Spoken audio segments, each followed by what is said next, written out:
Bismillahirrahmanirrahim. Assalamualaikum warahmatullahi wabarakatuh. Waalaikumsalam warahmatullahi wabarakatuh. Anak-anak, sebelum kita memulai pembelajaran, marilah kita berdoa terlebih dahulu menurut agama dan keyakinan kita masing-masing. Doa dimulai.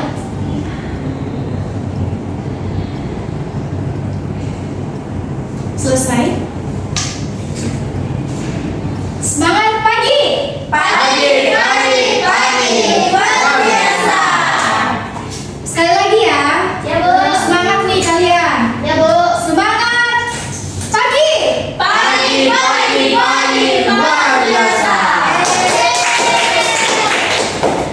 Oke, jadi kalian sangat semangat sekali ya hari ini ya. Semangat, Bu. Oke, bagaimana nih kabar kalian sekarang? Mulai dari Jerdi, Baik, Bu.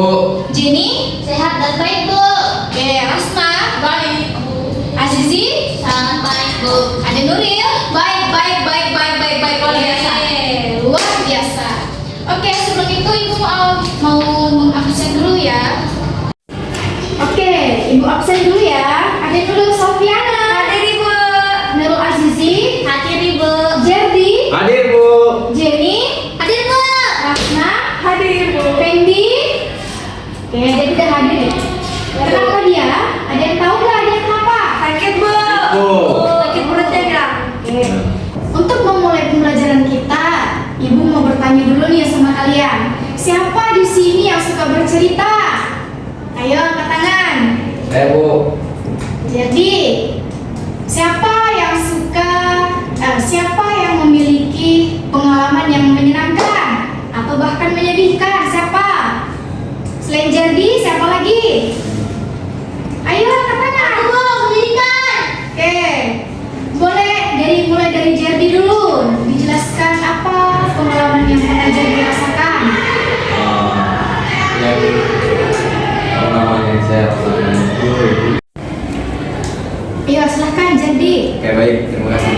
Jadi pengalaman saya waktu kelas di 3 SD yaitu banyak hal yang saya dapatkan, yaitu banyak teman, banyak yang saya ketemu dari orang-orang luar ataupun sekitaran daerah-daerah sekitaran kampung saya gitu.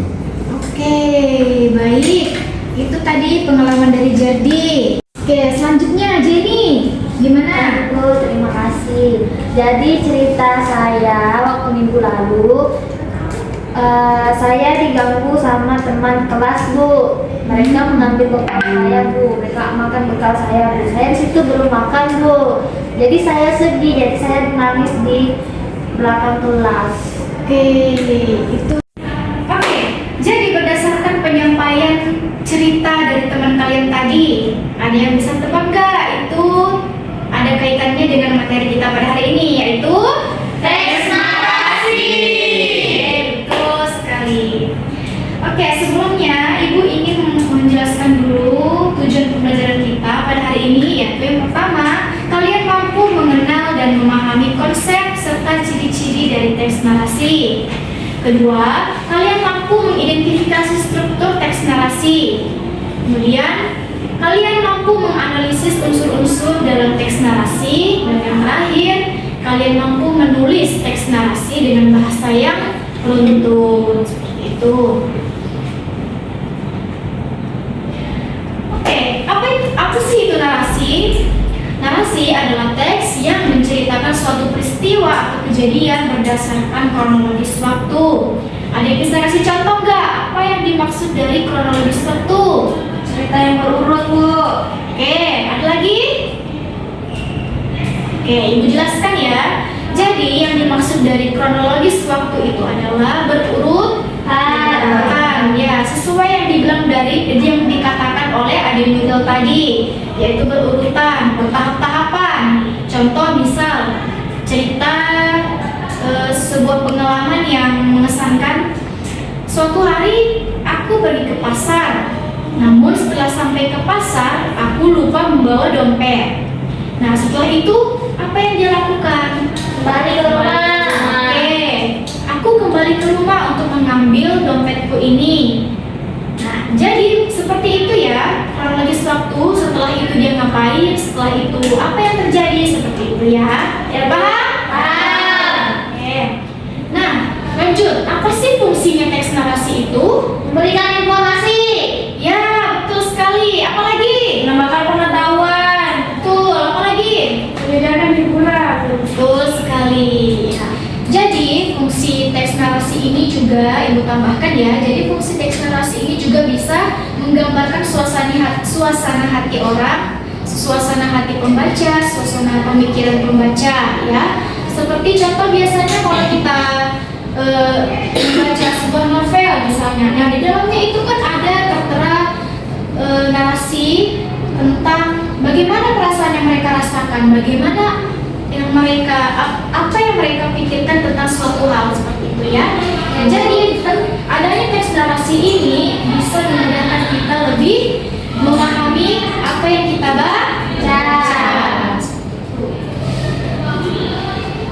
Lanjut, apa saja ciri-ciri dari teks narasi? Nah, ciri-cirinya yang pertama itu paragraf narasi berisi cerita tentang suatu peristiwa berdasarkan kejadian nyata, imajinasi atau gabungan keduanya.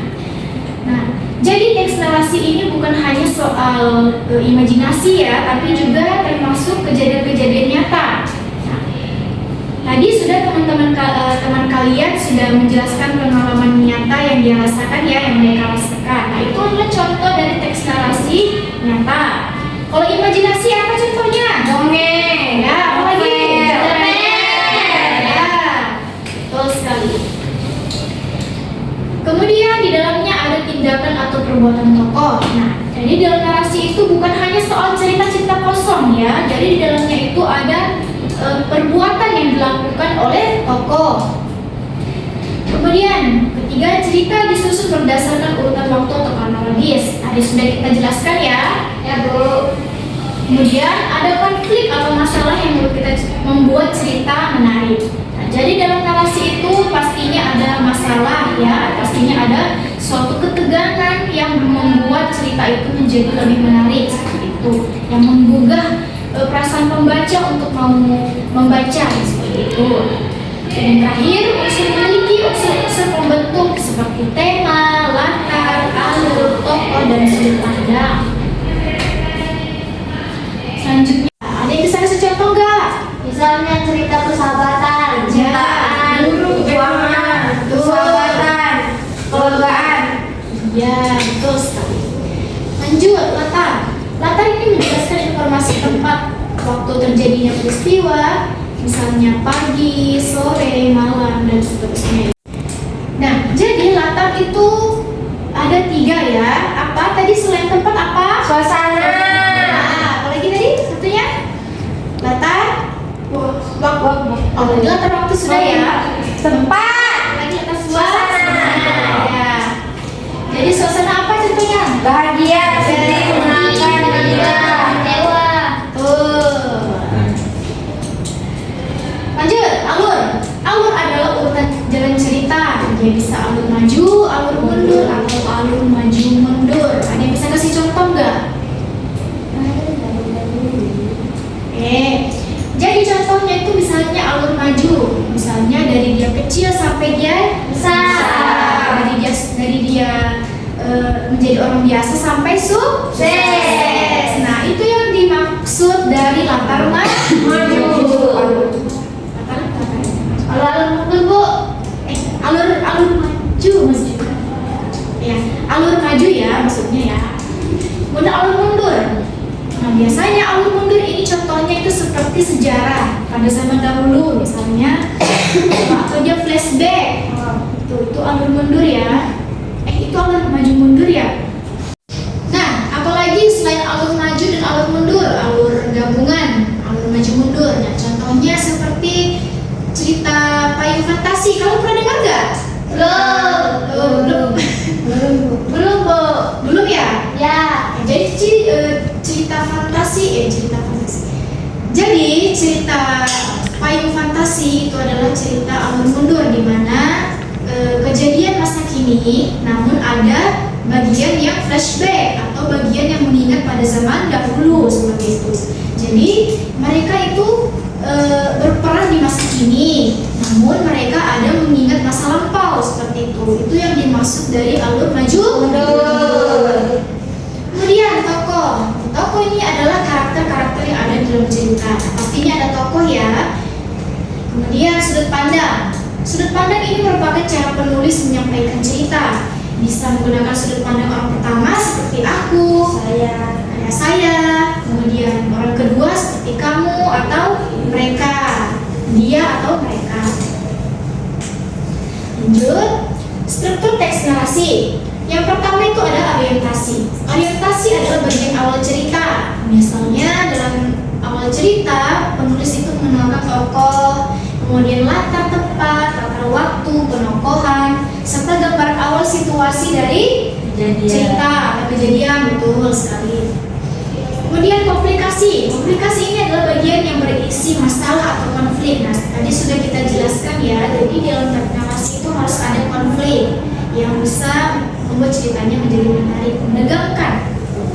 Nah, setelah adanya masalah, setelah adanya komplikasi, timbullah resolusi. Resolusi itu apa? Pemecahan masalah, Bu. Pemecahan, betul sekali Jenny. Jadi resolusi ini adalah bagian pemecahan masalah. Setelah adanya masalah, tentunya ada cerita untuk meredakan masalah itu, cara memecahkan masalahnya. Biasanya kita dari dengan penurunan konflik sampai selesai. Kemudian yang terakhir apa? Koda. Koda adalah bagian penutup cerita. Nah, ini biasanya berisi pesan moral. Mana? Ya. Ada yang bisa kasih contoh nggak? Koda. Ayo anak-anak, siapa yang bisa kasih contoh koda atau pesan moral? Ayo angkat tangan. Ayo. Oke, ada yang bisa kasih contoh koda? Ayo, Bu. Seperti cerita Malin Kundang, Bu. Kita tidak boleh melawan orang tua, kita harus tunduk orang tua, Bu. Iya, betul sekali. Ada lagi enggak? Tidak boleh durhaka sama orang tua. Selain durhaka sama orang tua, apa lagi? Ada lagi enggak? Selanjutnya, jenis-jenis teks narasi. Yang pertama, teks narasi informatif atau teks ekspositoris. Narasi informatif ini adalah narasi atau cerita yang bertujuan untuk memberikan informasi yang jelas, yang nyata ya. Misal contoh biografi tokoh, laporan perjalanan, kemudian tadi kisah-kisah nyata ya sudah dijelaskan oleh teman kita Jenny dan Jerni tadi. Ya, Bu. Nah, dan kisah sejarah. Nah, kalau sejarah ini contohnya apa? Misal seperti kemarin kita baru saja merayakan memperingati hari kejadian G30, gerakan 30 September PKI. Nah, seperti itu ya. Kemudian yang kedua, teks narasi artistik. Narasi artistik adalah teks yang ditulis untuk memberikan pengalaman yang mengesankan, yang menarik. Contohnya apa tadi?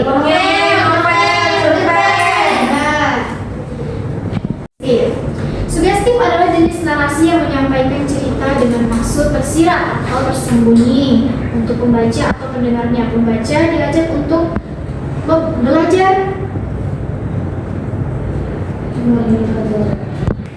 Nah, jadi di sini itu pembaca diajak untuk mengambil pelajaran dari apa yang mereka baca.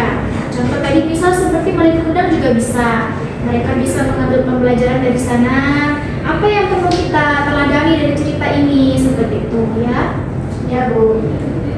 Ya, Ibu perhatikan sepertinya sudah mulai layu-layu ya kalian ya. Oke, bagaimana sebelum kita melanjutkan materi kita ice breaking dulu. Oke, tinggi semuanya.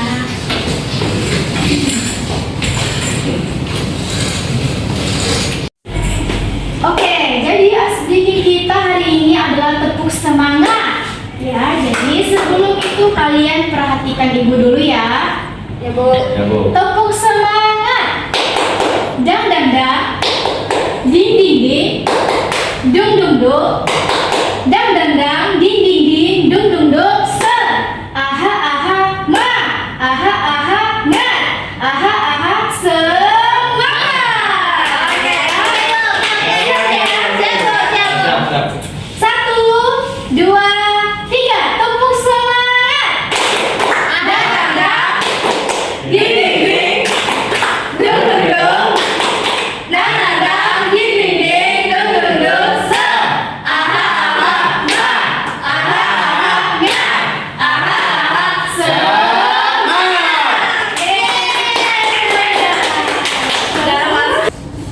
Sudah mengantuk? Sudah semangat?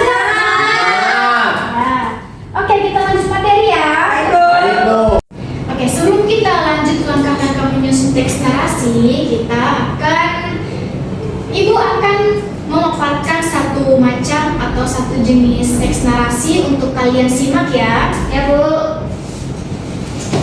Nah, oke, jadi di sini sudah ada satu contoh teks narasi yang berjudul Lulu dan Piknik Seru. Oke.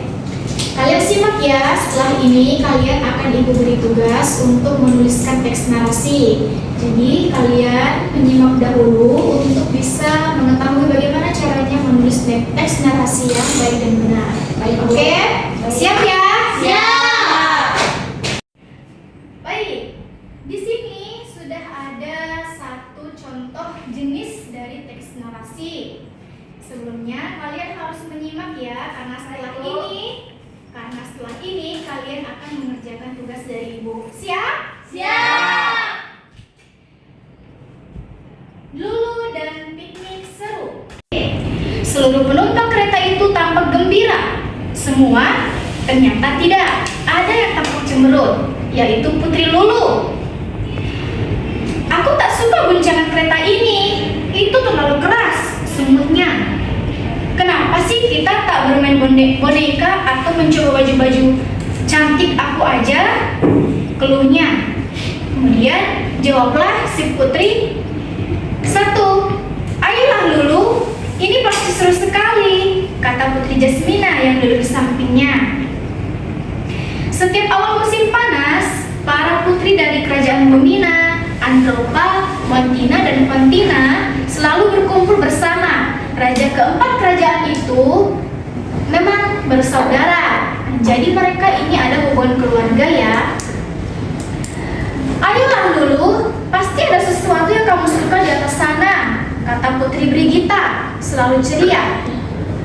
Aku tak suka bukit ini terlalu melelahkan untuk didaki, gerutu Putri Lulu.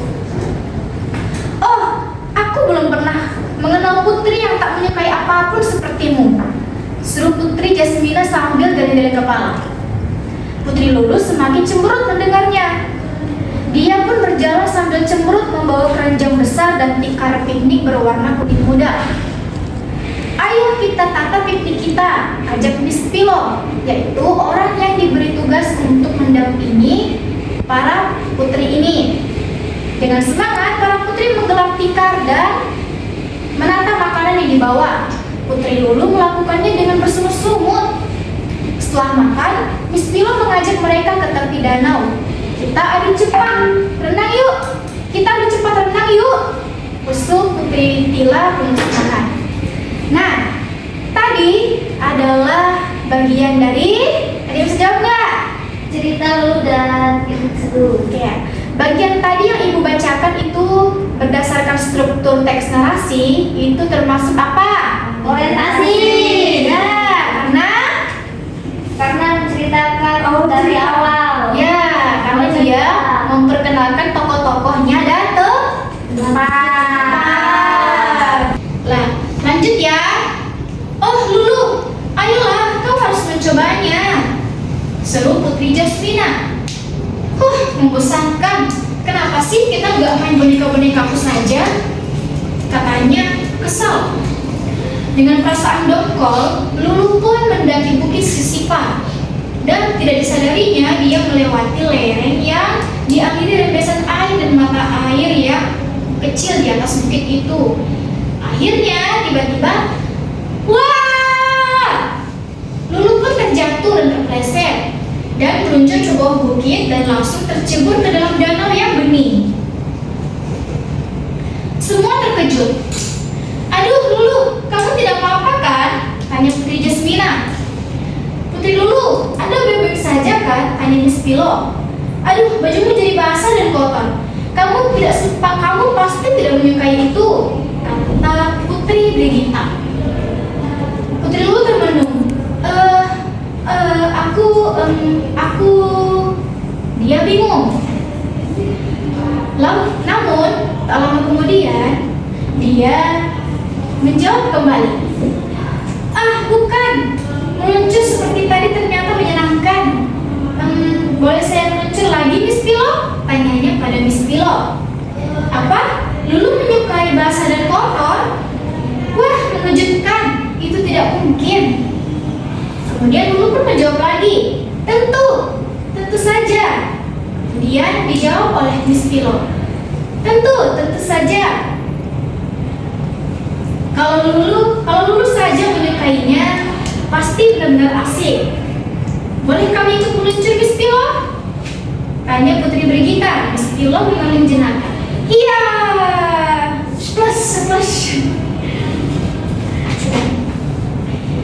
Terdengar teriakan-teriak para putri yang bergantian meluncur dari atas bukit dan menjemur ke danau. Air terciprat kemana-mana, bahkan Miss Pilo pun ikut terjun. Untung ada seluncur asik ini. Kalau tidak, pasti aku masih menjadi orang yang membosankan, yang mengeluhkan semuanya, kata Putri Lulu. Mereka pun tertawa bersama-sama. Semua tertawa, kita tak akan tahu asyiknya hal baru kalau kita tidak pernah mencoba. Nah, tadi kita sudah mengidentifikasi orientasinya. Di manakah letak masalahnya?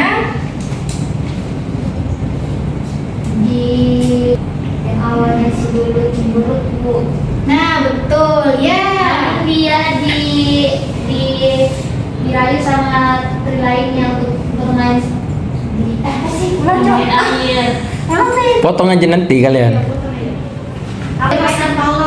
Baik, tadi kita sudah mengidentifikasi bagian orientasi. Kemudian kita masuk ke komplikasi atau konflik. Ada yang bisa jawab? Tadi konfliknya terletak di bagian mana? Ayo Bu, ayo Jenny, ayo. Si Putri Lulu ini orangnya keras kepala, Bu. Betul. Dan orangnya cemberut. Yang tadi awalnya tidak mau main untuk putri-putri lainnya, namun dia akhirnya mau, Bu, karena dia Ya, betul sekali.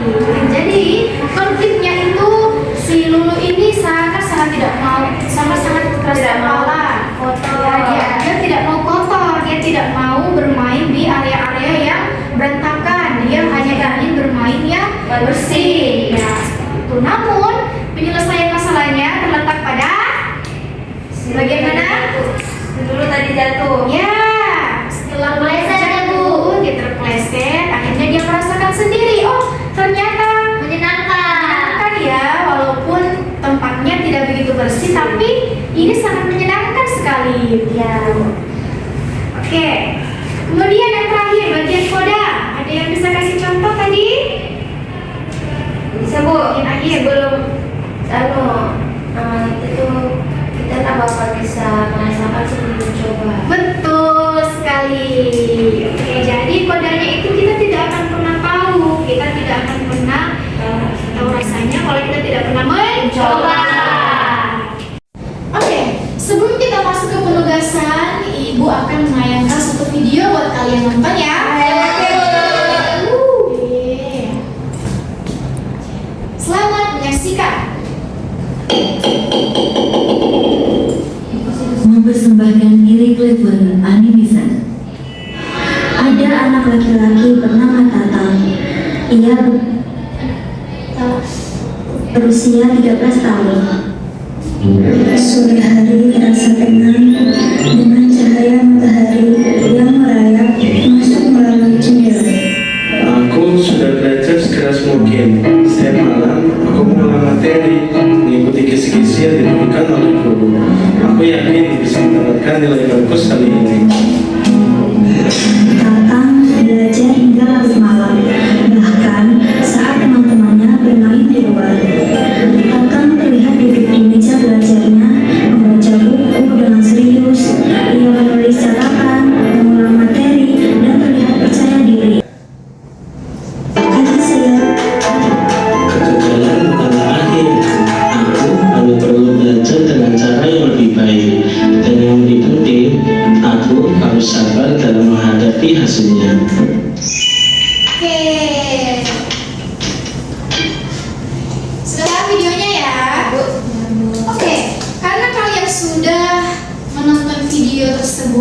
Ibu akan membagikan potongan-potongan gambar tadi. Kemudian kalian harus menuliskan narasi berdasarkan potongan gambarnya. Oke? Baik, Bu. Oke, kalian, Ibu minta kalian membentuk lingkaran terlebih dahulu ya. Baik, Bu.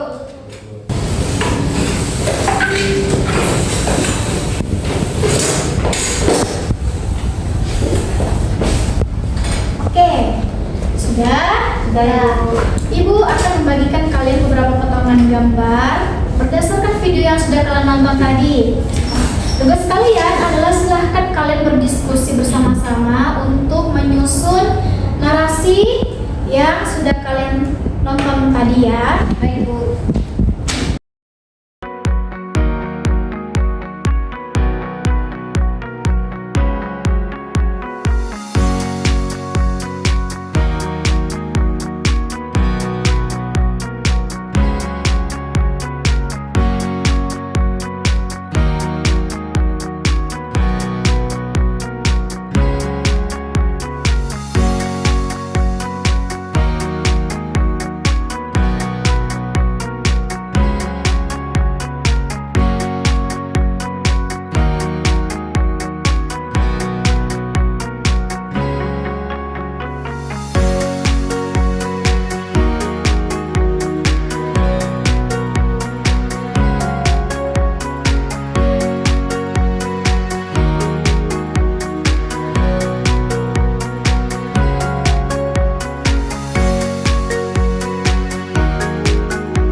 Ada seorang anak yang bernama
dari video tadi ialah belajar lebih baik untuk membuat hasil, jangan malas, jangan pantang menyerah. Belajar giat agar dapat hasil yang memuaskan. Dari cerita yang sudah kita tonton tadi tersimpan amanat atau pesan moral yang sangat harus kita ingat-ingat, harus kita tanamkan dalam hati dan pikiran kita, yaitu jangan mudah menyerah. Ya, ketika kita menghadapi sebuah kesulitan, menghadapi sebuah kegagalan, jangan mudah menyerah. Kita harus berusaha lebih giat lagi untuk bisa mencapai apa yang kita harapkan, ya. Ya, Bu. Oke. Ada yang bisa menjelaskan bagaimana kesimpulan kita hari ini? Ibu tunjuk ya. Ya, Bu. Oke. Azizi, silahkan. Bagaimana, silahkan kamu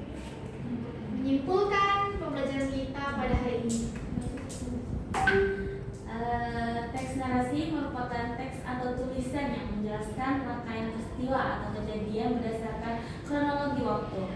Narasi bertujuan untuk memberikan informasi, menambah pengetahuan juga untuk menghibur pembacanya. Selain itu, narasi berfungsi untuk memberikan gambaran jelas dan detail suatu perasaan, isi hati, isi pikiran tokoh yang tidak dapat diketahui secara langsung. Baik.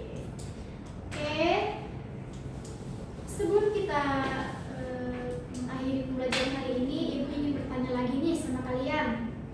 Apa yang kalian rasakan pada pembelajaran hari ini? Senang. Oke, seru. Apa lagi? Menyenangkan. Oke. Kira-kira